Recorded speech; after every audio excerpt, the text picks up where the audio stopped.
dear friends. I invite you into a moment of prayer. Today, we pray for Ronald, bravely struggling with addiction. He tries but often stumbles, and his loving mother prays daily for his healing. We ask you to join us. In your daily prayers, offer one Our Father, one Hail Mary, and one Glory Be for him. And if you have a prayer request, share it in the comments. We'll pray together as a community. அன்பிற்குரிய சகோதர சகோதரிகளே, உங்கள் வாழ்வில் ஏதோ ஒன்று முடிந்துவிட்டது என்று நீங்கள் எப்போதாவது உணர்ந்திருக்கிறீர்களா? மீளவே முடியாத ஒரு உறவு, மங்கிப்போன ஒரு நம்பிக்கை, புதைக்கப்பட்டுவிட்டதாகத் தோன்றும் உங்கள் விசுவாசத்தின் ஒரு பகுதி. இனி எல்லாம் முடிந்துவிட்டது என்று நாம் அமைதியாகச் சொல்லிக் கொள்ளும் தருணங்களை நாம் சந்திக்கிறோம். ஆனால் இன்றோ அந்தச் சூழலை நோக்கி கடவுளின் வார்த்தை மிகத் தெளிவாகப் பேசுகிறது. முடிந்துவிட்டதாகத் தோன்றுவது கடவுளைப் பொறுத்தவரை முடிவானதல்ல. நற்செய்தியில் நாம் லாசருவை சந்திக்கிறோம். அவர் இறந்து புதைக்கப்பட்டு 4 நாட்களாக கல்லறையில் கிடந்தவர். எல்லாம் முடிந்துவிட்டது. கல்லறை வாசலில் கல் அடைக்கப்பட்டுவிட்டது. துக்கம் அனுசரிப்பவர்களும் அந்த முடிவை ஏற்றுக்கொண்டு விட்டார்கள். இருப்பினும் அந்த முடிவு நிகழ்ந்த இடத்திற்கே இயேசு வருகிறார். மரியாளும் மார்த்தாளும் ஒரே வார்த்தைகளையே கூறுகிறார்கள். ஆண்டவரே, நீர் இங்கே இருந்திருந்தால். அந்த உணர்வை நாம் நன்கு அறிவோம். கடவுள் இன்னும் சற்று முன்னதாகவே செயல்பட்டிருந்தால், சூழ்நிலைகள் மட்டும் வேறுவிதமாக அமைந்திருந்தால். இயேசு அவர்களின் வேதனையை புறக்கணிப்பதில்லை. அவர் விலகி நிற்பதுமில்லை. அவர் கண்ணீர் விடுகிறார். மனிதத் துயரத்தில் அவர் முழுமையாக பங்கேற்கிறார். ஆனால் அவர் கண்ணீர் விடுவதோடு நின்று விடுவதில்லை. அவர் கல்லறை நோக்கிச் செல்கிறார். அங்கே நின்று உரக்க அழைக்கிறார். லாசருவே, வெளியே வா. திடீரென்று இறந்து கிடந்தது உயிர் பெறத் தொடங்குகிறது. புதைக்கப்பட்டிருந்தவர் வெளியே நடந்து வருகிறார்.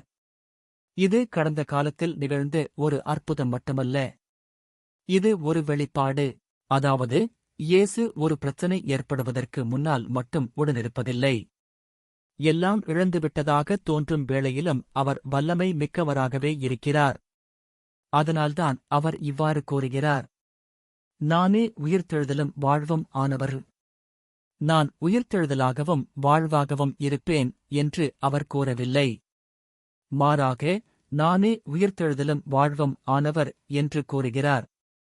இப்பொழுதே, உங்கள் தற்போதைய சூழலிலேயே, உங்கள் நொறுங்கிய நிலையிலேயே. ஆனால் இந்த நற்செய்தி கல்லறையிலிருந்து வெளியே வந்த அந்த ஒரு மனிதனைப் பற்றியது மட்டுமல்ல. நம் வாழ்வில் மரணம் இன்னும் குடிகொண்டிருக்கும் இடங்கள் அனைத்தைப் பற்றியதுமாகும். ஏனெனில் மரணம் என்பது உடலுக்கு மட்டுமே உரியதல்ல. நாம் அதை ஒவ்வொரு நாளும் அனுபவிக்கிறோம். முறிந்த உறவுகளில், மனிதர்களுக்கு இடையிலான பிளவுகளில், வெறுப்பு, மனக்கசப்பு மற்றும் மன்னிக்கும் தன்மையற்ற நிலையில், சிதறுண்டு போன சமூகங்களில். இங்குதான் கடவுளின் வார்த்தை நம்மை இன்னும் ஆழத்திற்கு அழைத்துச் செல்கிறது. எசேக்கியேல் இறைவாக்கு நூலில் கடவுள் 2 கோல்களைப் பற்றிக் குறிப்பிடுகிறார். அவை பிளவுபட்ட 2 மக்களைக் குறிக்கின்றன. அவர் இவ்வாறு கூறுகிறார், அவற்றை ஒன்றிணையுங்கள். அவை ஒன்றாகிவிடும். இதுவே கடவுளின் கனவு. பிளவு அல்ல, ஒற்றுமையே. பிரிவு அல்ல, மாறாக ஒன்றிணைவு. ஆனால் அனுபவத்தின் மூலம் நாம் அறிவது என்னவென்றால், மக்களை ஒன்றாகக் கூட்டுவது மட்டும் போதுமானதல்ல. 2 குச்சிகள் ஒன்றை ஒன்று தொட்டுக் கொண்டிருக்கலாம். இருப்பினும் அவை தனித்தனியாகவே இருக்கக்கூடும். ஏனெனில் உண்மையான ஒற்றுமை என்பது வெளிப்புறமானது மட்டுமல்ல. அது அகத்தன்மையானது.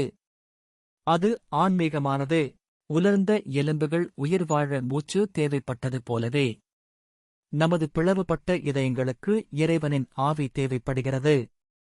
நம்மை பிரித்து வைப்பவற்றை இறைவனால் மட்டுமே அகற்ற முடியும். பெருமை, பாரபட்சம், பயம், கடந்த கால காயங்கள்.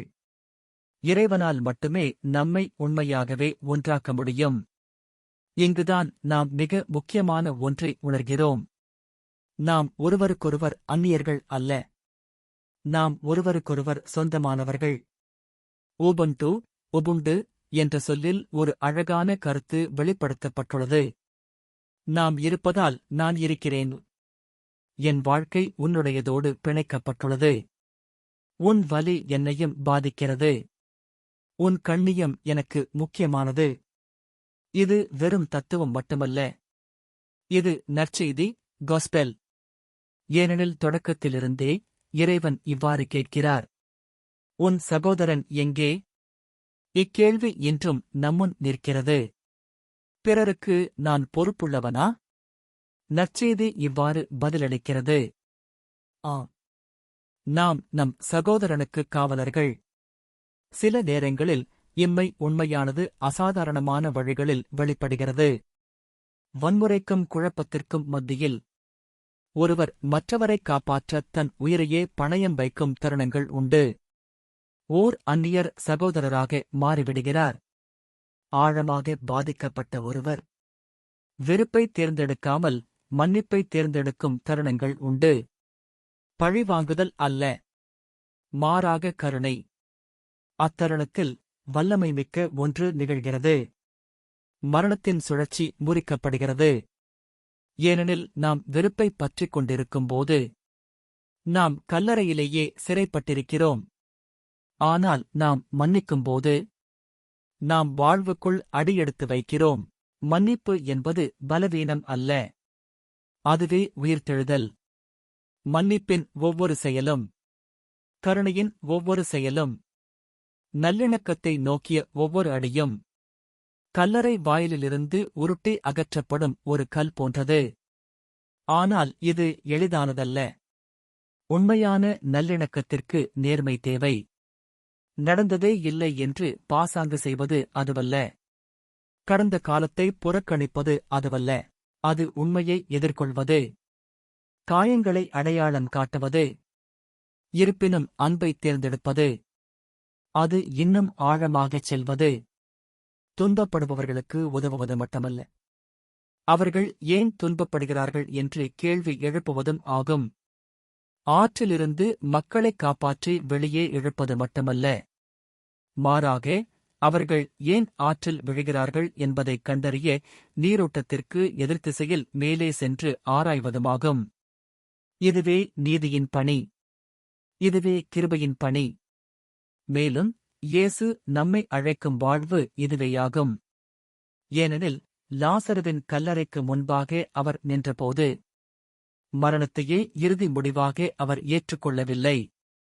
அதேபோல நம் உலகின் சிதைவுற்ற நிலைக்கு முன்பாக நாம் நிற்கும்போது அதையும் அப்படியே ஏற்றுக்கொண்டுவிட நாம் அழைக்கப்படவில்லை. நாம் விசுவாசிக்க அழைக்கப்பட்டுள்ளோம், செயல்பட அழைக்கப்பட்டுள்ளோம், நேசிக்க அழைக்கப்பட்டுள்ளோம், மன்னிக்க அழைக்கப்பட்டுள்ளோம். மரணமே சூழ்ந்திருக்கும் இடங்களுக்கு உயிரைக் கொண்டு செல்லும் மனிதர்களாக மாற நாம் அழைக்கப்பட்டுள்ளோம். ஆகவே இன்று நாம் நம்மையே இப்படி கேட்டுக்கொள்வோம். என் வாழ்வில் இன்னும் கல்லறையிலேயே அடைபட்டுக் கிடப்பது எது?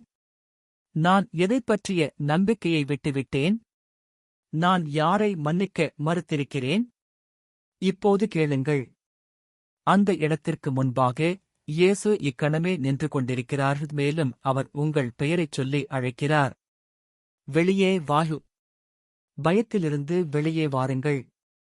கசப்புணர்விலிருந்து வெளியே வாருங்கள். பிளவுகளிலிருந்து வெளியே வாருங்கள். நம்பிக்கையின்மையிலிருந்து வெளியே வாருங்கள். அதன்பின் அவர் இன்னும் ஒன்றைச் சொல்கிறார். அவனைக் கட்டவிழ்த்து விடுங்கள். அவனைப் போக விடுங்கள். வெறும் வெளியே வருவது மட்டுமல்ல, மாறாக விடுதலை பெறுங்கள். கடந்த காலத்திலிருந்து விடுதலை, விலங்குகளிலிருந்து விடுதலை, மீண்டும் வாழ்வதற்கான விடுதலை. அன்பிற்குரிய சகோதர சகோதரிகளே, கடவுள் பிளவுபட்டவற்றை ஒன்றிணைக்கும்போது, இதயங்கள் குணமாக்கப்படும்போது, மன்னிப்பு தேர்ந்தெடுக்கப்படும்போது, உயிர்த்தெழுதல் ஏற்கனவே நம்மிடையே நிகழ்ந்து கொண்டிருக்கிறது. ஏனெனில் இயேசுவோடு இருக்கும்போது எந்தவொரு சூழலும் மீள முடியாத அளவு செத்துப்போனதல்ல. எந்தவொரு பிளவும் ஆழமானதல்ல. எந்தவொரு இதயமும் குணப்படுத்த முடியாத அளவு நெருங்கியதல்ல. முடிவு என்று தோன்றுவது ஒரு புதிய தொடக்கமாக மாறக்கூடும். மேலும் அவர் உள்ளே வரும்போது முட்டுச்சந்துகள் புதிய வாழ்வாக மாறுகின்றன. ஆமென். Thank you for watching.